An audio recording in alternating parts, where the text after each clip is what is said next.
A mechanical groan. That's the first thing. Not a voice, not a scream, not the sound of a fist or a blade or a body hitting a wall. A groan. Metal cables stretching under tension inside a concrete shaft. The low, guttural complaint of a machine being asked to hold still when it was built to move. Then a lurch, a sudden sideways shudder that made the fluorescent ceiling panel flicker once and sent a ripple across the surface of the silence. Then nothing. The elevator stopped between the 11th and 12th floors of the largest hotel in the world, with 4 people inside. 2 of them had knives, one of them had hands that moved faster than the human eye could process, and one of them, the woman standing in the back left corner in a sequined dress and gold heels, didn't scream. Not during, not after, not once. When the doors opened 90 seconds later, 2 men were on the floor, both conscious, neither bleeding, neither able to explain what had happened to their wrists. The woman stepped over them without looking down, adjusted the strap of her dress, and said 6 words that the man in the back right corner of that elevator never forgot. He never wrote them down. He didn't need to. 6 words, delivered in a voice that could fill a 2,000-seat showroom or fit inside a steel box between 2 floors. 6 words that described what she'd witnessed more precisely than any fight analyst, any martial artist, any sports writer could have managed in 600. This story is about those 6 words, and the 4 seconds that earned them. The International Hotel sat on Paradise Road in Las Vegas, Nevada, like a white monument to the idea that bigger was always better. 30 floors, 1,512 rooms. A showroom that seated 2,000 people and was booked 48 weeks a year. When it opened in 1969, it was the largest hotel in the world, and it held that title with the confidence of a city that didn't believe in second place. By 1971, the hotel had become the gravitational center of Las Vegas entertainment. Elvis Presley was in the middle of a residency that would stretch across years and define the final era of his career. Barbra Streisand had played the opening. Dean Martin was a regular. The building inhaled celebrities and exhaled legends. On a Saturday night in August 1971, the lobby of the International Hotel at 11:45 p.m. was a slow river of aftermath. The main show had ended an hour earlier. The post-show crowd was dispersing in clusters, couples heading for the casino floor, groups heading for the lounges, singles heading for the elevators with room keys and nightcaps, and the buzzing residue of 2 hours of live music still vibrating in their chests. The lobby was marble and gold, actual marble, actual gold, or close enough that nobody questioned it. The elevator bank was a row of 6 gold-doored portals on the east wall, each one polished to a mirror finish that reflected the chandelier light in long amber streaks. The air smelled like carpet cleaner, Chanel No. 5, cigarette smoke, and the faint metallic tang of slot machines bleeding in from the casino floor through doors that never fully closed. Bruce Lee was not supposed to be in Las Vegas. He was supposed to be in Los Angeles, at his home in Bel Air, working on a screenplay that wasn't cooperating. But a producer named Fred Weintraub, the man who would later help greenlight Enter the Dragon, had called 2 days earlier and asked Bruce to fly to Vegas for a private meeting at the hotel. The meeting was about a project, a film, something set in Hong Kong. Weintraub wanted to discuss it in person, away from the politics of the Warner Brothers lot. Bruce had agreed, flown in that afternoon, met Weintraub in a suite on the 20th floor, and spent 3 hours discussing fight choreography, story structure, and the specific question of whether an Asian man could carry an American action film, a question that, in 1971, every studio in Hollywood answered the same way, no. The meeting ran late. Weintraub ordered room service. They ate, they argued. Weintraub was enthusiastic but cautious. Bruce was precise but impatient. By 11:40 p.m. the meeting was over, and Bruce was tired in the way that conversations about his own future always made him tired, energized by the possibility, exhausted by the resistance. He took the elevator from the 20th floor to the lobby. He considered going to his room on the 14th floor, but decided to walk through the lobby first. He didn't know why. Restlessness, the need to move after 3 hours of sitting, the martial artist's instinct to circulate, to read a room, to put his body in motion even when motion served no tactical purpose. He was 30 years old, 5 feet 7 inches, 135 pounds. He wore a dark navy sport coat, well fitted, over a white shirt open one button at the collar, dark slacks, Black leather shoes, thin-soled, the kind he preferred because they let him feel the floor through the leather. Every texture, every transition from marble to carpet to tile. His forearms were hidden beneath jacket sleeves, which was fine. The forearms tended to invite questions. Without them visible, Bruce Lee in a sport coat in a Las Vegas hotel lobby at midnight looked like a mid-level entertainment lawyer, or a visiting businessman from San Francisco, or someone's nephew in town for a convention. He was eminently forgettable. This was, in many ways, his greatest weapon. The world's most dangerous man looked like he was here to attend a seminar. Nobody in the lobby recognized him. In Las Vegas, in August 1971, Bruce Lee was a face without a name. The Green Hornet had been cancelled 3 years earlier. His role as Kato, the masked driver, the sidekick, the man who did all the fighting while the hero got the credit, had made him a cult figure in martial arts circles and a footnote in mainstream entertainment. He taught privately. His students were famous. He was not. He existed in the strange liminal space of a man who was admired by those who knew and invisible to those who didn't. He crossed the lobby. He bought nothing. He spoke to no one. He read the room the way he read every room. Exit locations, sight lines, weight distribution of the people nearest to him, the speed at which the security guard by the main entrance was aging into his shift, slow, tired, 8 hours in, threat awareness at approximately 40%. Bruce did this automatically, the way a musician hears pitch in every sound. It wasn't paranoia, it was literacy. He read rooms the way literate people read signs. He couldn't turn it off. He didn't want to. At 11:47 p.m., he walked to the elevator bank on the east wall. He pressed the up button. The second elevator from the left arrived. The gold doors slid open. The car was empty.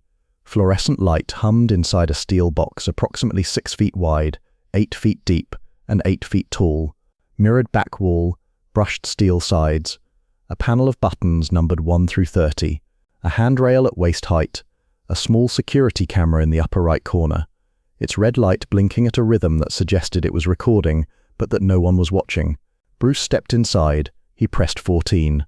The doors began to close. A hand caught the door. Not his hand. A hand from outside. Large, pale, with a silver ring on the index finger. The hand pushed the door back. The doors reopened with a mechanical sigh. A woman entered first. She was short, 5'4", maybe 5'5" in the gold heels she was wearing.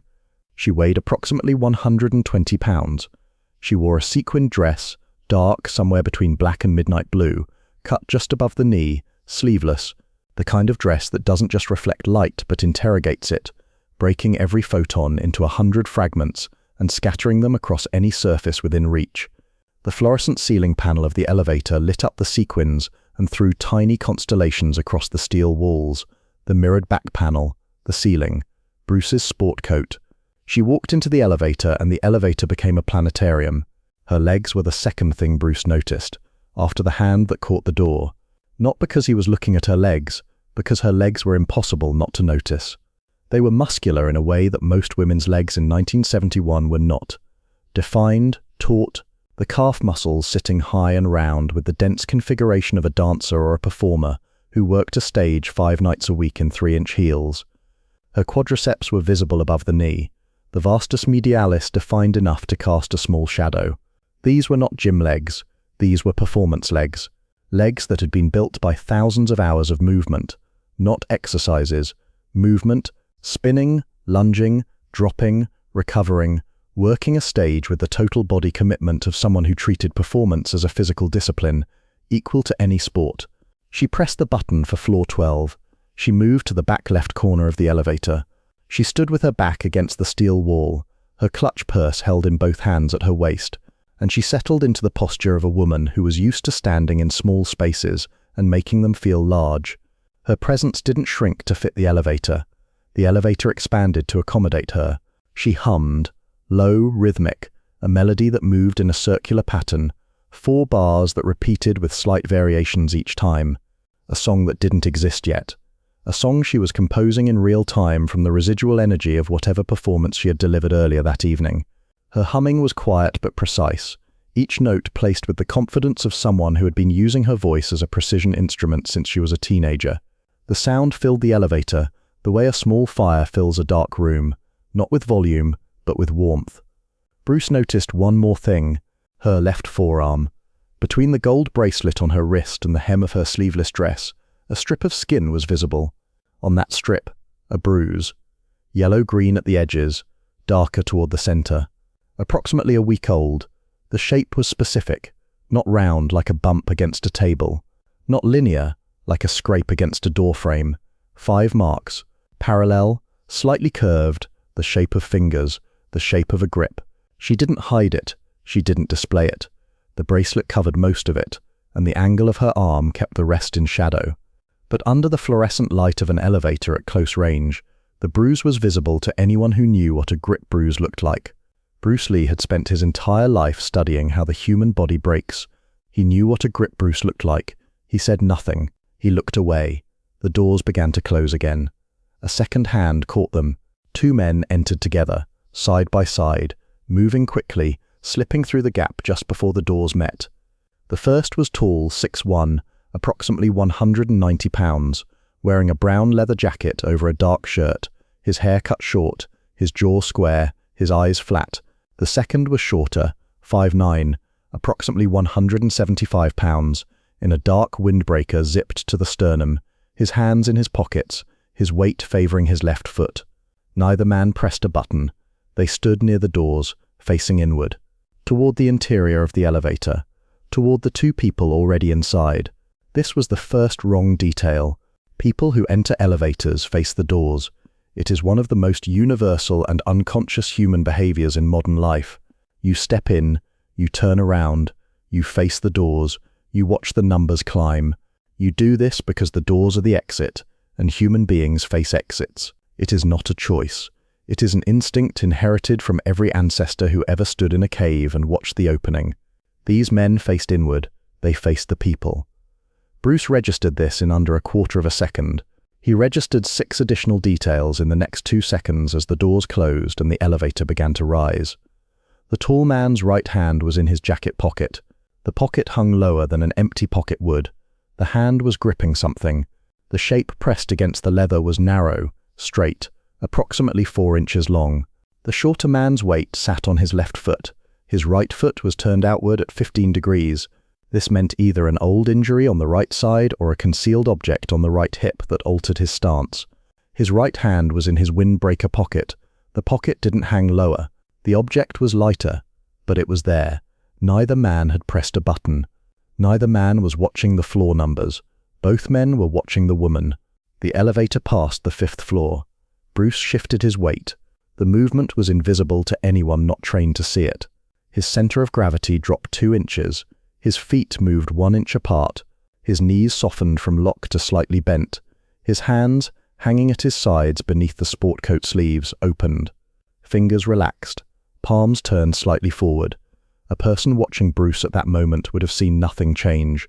A martial artist watching Bruce at that moment would have seen a man who had just transitioned from civilian to combatant without moving a single visible muscle. The elevator passed the 8th floor. The woman continued to hum. The melody circled. The 2 men breathed. The 9th floor. The 10th. Between the 11th and 12th floors, the tall man reached across the panel and pulled the emergency stop. The elevator lurched. The cables groaned inside the shaft like an animal waking from anesthesia. The fluorescent panel flickered once off, on, and the steel box stopped. Suspended, hanging between 2 floors of the largest hotel in the world, on cables that suddenly felt like threads. The humming stopped. The silence was total. 4 people in a steel box the size of a bathroom, between the 11th and 12th floors, with no one watching the security camera and no one coming. The tall man turned first. His right hand came out of the leather jacket pocket and brought the knife with it. Folding knife, stainless steel, blade approximately 4 inches, already open. He had opened it inside the pocket before the elevator doors closed. Before the woman pressed 12, before the humming started. The knife was part of the entrance. This was not spontaneous. This was routine. He held the blade at his side, point toward the floor, thumb along the spine, deep grip. The hold of a man who had carried a knife in the same pocket, in the same hand for years. The shorter man produced his blade 1 second later. Same type, same grip, same angle. His weight shifted evenly onto both feet. balanced, ready. Two men, two knives, the doors behind them, the emergency stop, engaged. The elevator suspended between the 11th and 12th floors. The tall man spoke to the woman, not to Bruce. Jewelry. Perts. Don't make noise. He didn't look at Bruce. In the tall man's calculation, Bruce was furniture. 5'7", 135 pounds. Sport coat. Not relevant. Not dangerous. Not worth a second thought. This was his first mistake. The woman didn't scream. She stood in the back left corner with her back against the steel wall and looked at the tall man with an expression Bruce recognized instantly. Not terror, not shock. Calculation, the rapid subconscious math of a person measuring the distance between a blade and her face, the angle of the man's shoulder, the probability of the knife reaching her in the next 2 seconds. She was solving an equation she had solved before, many times, in many rooms. The bruise on her forearm caught the fluorescent light, 5 finger-shaped marks beneath a gold bracelet. She didn't scream because she had learned a long time ago that screaming made it worse. The tall man stepped toward her. His knife hand rose 3 inches. Bruce moved. No announcement, no warning, no wasted syllable. Information is advantage. Bruce gave none away. The shorter man was closer, 2 feet to Bruce's left, right wrist exposed, 19 inches from Bruce's left hand. First move, 0 to 1.2 seconds. Bruce's left hand captured the shorter man's right wrist from behind, thumb pressed between the 3rd and 4th metacarpal bones. Fingers wrapped around and rotated inward, turning the joint against its natural range. Kotegaeshi, wrist reversal. Bruce's version, no wind-up, no arc, straight-line entry. The man's grip failed involuntarily. The knife dropped. Bruce's right foot pinned it to the elevator floor before it bounced. The shorter man dropped to one knee. The chain reaction hyperextended wrist, locked the elbow. Locked elbow pulled the shoulder down. Gravity finished the sentence. Second move, 1.2 to 2.8 seconds. Bruce held the shorter man's lock with his left hand, 6 pounds of rotational pressure, the effort of holding a coffee mug, and rotated clockwise to face the tall man. The tall man was already swinging. His knife arm moved in a lateral arc toward Bruce's ribs at 8 feet per second. Bruce's right hand moved to the point in space where the tall man's wrist would arrive in 0.2 of a second, and waited there, open, palm up. The wrist landed in his palm with the precision of a key entering a lock. Nikkyo, inward wrist lock. Bruce compressed the joint between the radius and ulna while rotating the hand inward. 2-directional force the wrist cannot resist. The pain was immediate and electric, racing from wrist to shoulder in 1/4 of a second. The tall man's fingers opened. The knife fell. Bruce's left hand released the shorter man for 1/4 of a second, caught the falling knife by the handle between 2 fingers, deposited it into his sport coat pocket, and relocked the shorter man's wrist before the man could rise. The entire catch took 0.3 of a second. Third move, 2.8 to 4.0 seconds. Bruce released both men simultaneously, stepped back 14 inches, back against the mirrored wall. Both men collapsed forward. Both grabbed their own wrists with their free hands. 2 knives gone, one under Bruce's shoe, one in Bruce's pocket. Neither man punched, kicked, or struck. They had been disassembled through joint manipulation. Their own bodies betrayed them. 4 seconds, 2 knives, 2 wrist locks, 0 punches. The elevator was silent. Bruce reached past them and pulled the emergency stop back. The elevator lurched, cables engaged. The box began to rise. He straightened his sport coat, checked his cuffs, stood in the back right corner with his hands at his sides, breathing unchanged. 12. The doors opened. She stepped forward, not rushing, the measured pace of a woman who had walked onto stages in front of thousands and understood that how you exit matters as much as how you perform. She stepped over the shorter man's legs without looking down. She had seen men on floors before. She stopped in the hallway, turned. The fluorescent light hit her face. The sequins scattered light across the corridor like a constellation made of armor. She looked at Bruce. 6 words. That was the quietest violence I've ever seen. Bruce held the door open button, nodded once. Violence should be quiet. She held his gaze for 3 seconds. Recognition passed between them, not gratitude, something deeper. The wordless understanding of 2 people who had both lived inside violence and both learned to read the speed and direction of hands. She turned and walked down the corridor, gold heels on marble. Click, click, click, the loudest sound in the last 90 seconds. The doors closed. Bruce rode to 14. The two men were still on the floor. When the doors opened, he removed both knives and placed them on the elevator floor between the men. Next time, he said, pick a bigger elevator. The doors closed. The woman who described what she'd witnessed as the quietest violence she had ever seen was not a showgirl. She was not a tourist. She was not a lounge singer between sets. She was the woman who had sold out the International Hotel showroom 3 nights that week. The woman whose voice could fill 2,000 seats without a microphone. The woman whose performances were described by stagehands as controlled detonations. Her name was Anna Mae Bullock. Born November 26, 1939, Nutbush, Tennessee. Discovered at 17 by a bandleader who heard her sing in a St. Louis nightclub and recognized her voice as a force of nature. He put her in his band, he renamed her, he married her. He built an empire around her talent and a cage around her body. The world called her Tina Turner. The bruise on her forearm belonged to a hand that was not in that elevator, a hand she lived with, a hand she could not yet escape.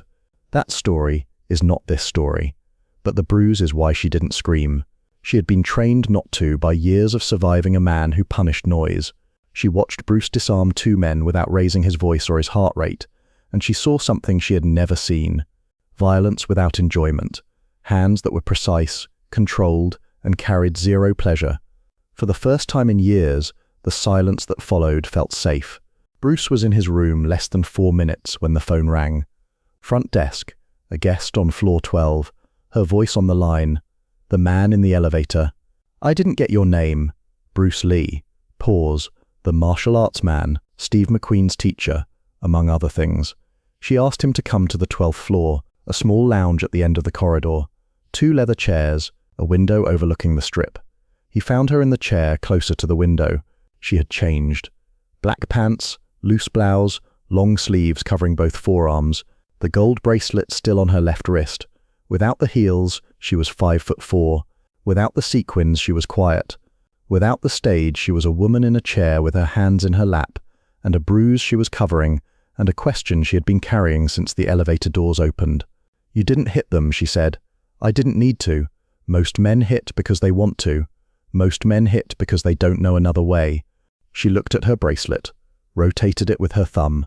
The bruise appeared and disappeared and appeared again. He knew what a grip bruise looked like. He said nothing. Some bruises are not his to read aloud.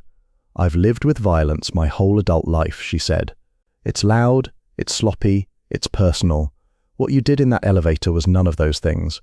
Violence that is loud is violence that has lost control. If you need noise to win, you've already lost something. Can you teach me what you did? The wrist thing. I can teach you one principle. He extended his hand. Grab my wrist. She wrapped her right hand around his left wrist. Firm grip. The grip of someone who understood gripping from both sides. Your instinct is to pull away. Don't. Pulling fights the full strength of the grip. Instead, rotate. He turned his wrist toward her thumb. The thumb is the weakest point. 1 digit against 4. Always escape toward the weakness. His wrist slipped free. Not from strength, from angle. Try. He gripped her wrist. She pulled. His grip held. Don't pull. Rotate toward my thumb. She rotated. Free. Again. Grip. Rotate. Free. Again. Grip. Rotate. Free. Faster. Again. Grip. Rotate. Free. Her forearm turned the bracelet, and the bruise appeared, and this time she looked at it directly, not a glance, a sustained look at 5 finger-shaped marks on her own arm. That works against any grip, any size hand, any man. She stared at her wrist, rotated it in the lamplight. Why doesn't anyone teach women this? Bruce held her gaze. Because the men who write the curriculum are the same men who grip. The room was silent for 30 seconds. The silence was not empty. It was full of every room she had been trapped in, and every technique he had spent 20 years building, and the 12 seconds it had taken to teach her one rotation. Changed the architecture of every grip she would ever feel. They stood, walked to the corridor. You know what surprised me the most, she said. That you didn't scream? No. That I wasn't afraid. I'm always afraid. Every elevator, every car, every room with a closed door. But when those men pulled the knives, I looked at you and I knew. I don't know how, but I knew. You knew because you've learnt to read hands. You've been reading them for years. My hands were different. Your hands were quiet. Quiet is not the same as safe. No, but it's closer than anything I've had. She walked toward the corridor. He walked toward the elevator. She called back from 20 feet. Bruce, if I ever need you in an elevator again, stand behind me. Not in front. Why behind? Because I want to see what's coming. I've spent too many years with it behind me. The doors closed. Tina Turner performed with Ike Turner until 1976. She left him with 36 cents and a gas station credit card. She left him on a highway. She left him with bruises on her arms and a voice that had not been broken. She rebuilt alone. In 1984, What's Love Got to Do With It became the biggest hit of her life. #1 in 9 countries. She sold over 200 million records. She performed until she was 69. She moved to Zurich, Switzerland. She became a Swiss citizen. She found quiet. She died on May 24, 2023. She was 83. She never publicly mentioned the elevator. She never publicly mentioned Bruce Lee. But in a 1993 interview, when asked how she found the courage to leave Ike, she said something that sounded like it came from a very specific place. A small, fluorescent, steel-walled place, suspended between 2 floors. I stopped pulling away. I turned toward the weakness, and I walked through it. She did not explain what that meant. Bruce Lee died on July 20th, 1973, 2 years after that night.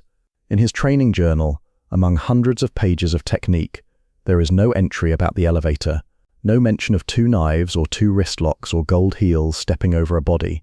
There is a single line dated August 1971, taught a woman the thumb escape tonight. She learned it faster than any student I've ever had. She already knew how to read hands. She just needed 1 rotation. In August of 1971, an elevator stopped between the 11th and 12th floors of a Las Vegas hotel. 2 men pulled knives. A woman didn't scream. A man didn't punch. 4 seconds later, both knives were gone and 2 men were on the floor. The woman stepped over them and said 6 words. That was the quietest violence I've ever seen. The man said 3. Violence should be quiet. She spent the next 5 years learning to escape. He had taught her the first rotation,